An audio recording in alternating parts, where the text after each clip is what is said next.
December 16th, 1944. 250,000 German troops rush from their hiding places and launch a concentrated attack. It's the last-ditch Battle of the Bulge. Among the sleepy outposts the Germans quickly engulf and surround, the town of Bastogne, where they expect an early surrender. The Allied Supreme Commander calls an urgent meeting of his top generals. Patton rushes in, full of fight. It's the moment he's been waiting for. 35 years have gone by since the young West Point cadet Patton had written home, "I would be willing to live in torture, die tomorrow, if for one day I could be really great."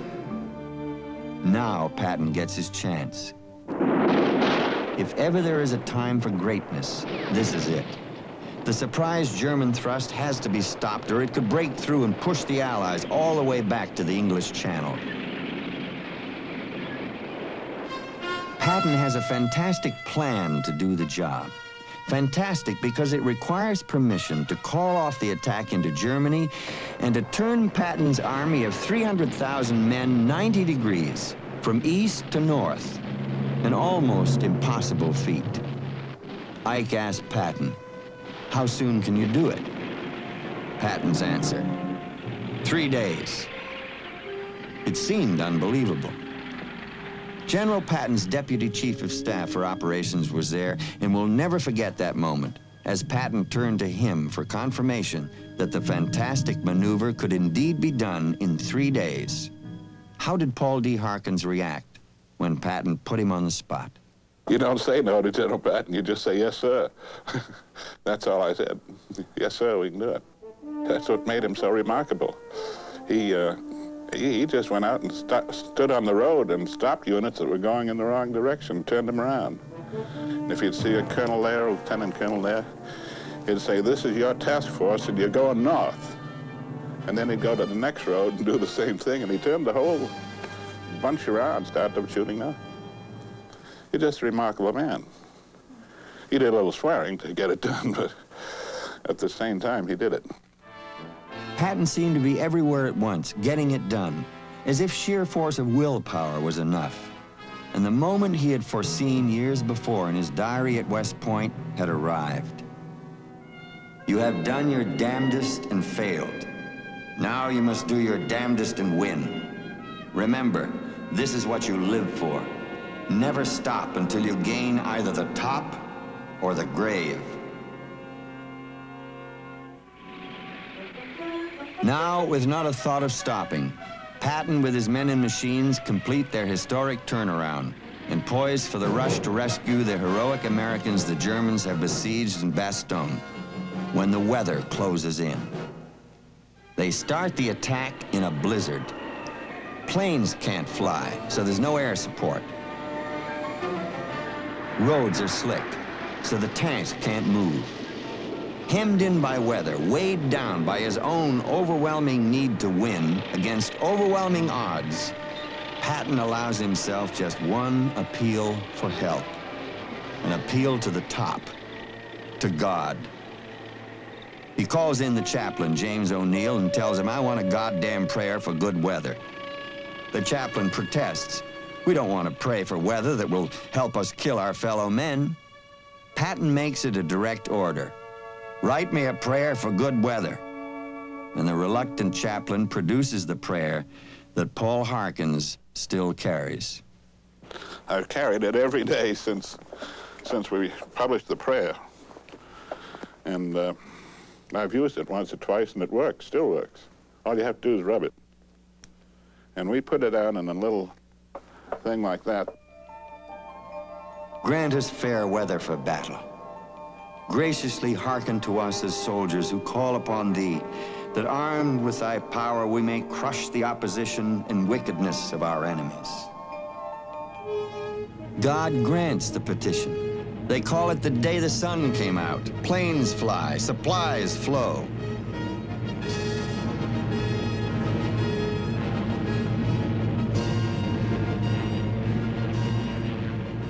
And it was amazing how this prayer worked. And he said, "Well, I told you the good Lord be on my side."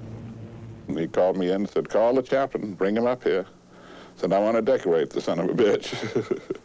So we got the tapping up, and he gave him a Legion of Merit. Bastogne is relieved, and George S. Patton makes headlines as the man who turned back the Nazis. Home is a conquering hero. The general looks out over an adoring public and for one brief moment lifts his warrior's mask just enough to allow a tiny glimpse of how hard it's been for him. God damn it, it's no fun to say to men that you love, go out and get killed. And we've had to say it. And by God, they have gone. And they have won. The author of the Patton Papers believes this sensitivity brought Patton torment. In the words of Martin Blumenson, George Patton was a tormented person because I think his normal or basic nature was alien to being a warrior. And he spent all his life trying to remake himself, reshape himself into the image of the warrior. Now, this one does, I believe, at a terrible personal cost. One kills oneself and one's real nature, which I think he did in order to transform himself into what he thought the proper warrior figure should be like and should look like. Patton's daughter knew his sensitivity well.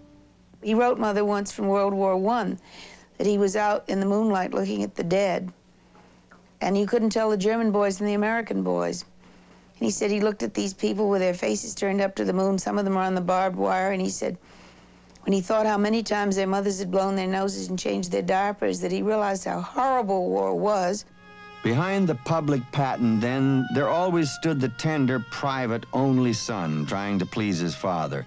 The private Patton who wrote a letter to his father after his father's death, put on his best uniform, and went to the grave to read it. A letter that shed still more light on the tenderness that went with the strutting. The letter said, "Oh, darling Papa, I never called you that in life, as both of us were too self-contained. I never did much for you, and you did all for me. But you were and are my darling. Your devoted son, George S. Patton." Patton, soldier, hero, a man afraid to show his father the depth of his love, afraid he'd let his ancestors down, a man under pressure to be famous, worthy of some great destiny. George S. Patton Jr. died not in battle as he hoped he would, but in an automobile accident in Europe in 1945, after the war had ended. His daughter recalls one of the last things he said to her mother: "I wasn't good enough." I wasn't good enough, and she knew what he meant, that he hadn't quite made it. But I don't think even whatever he'd done, he'd never been satisfied, ever. But the American people were satisfied and grateful. His exploits, his boldness had shortened the war. And in accomplishing that over his own self-doubts, George S. Patton Jr. became one of America's greatest soldiers, a genuine American hero.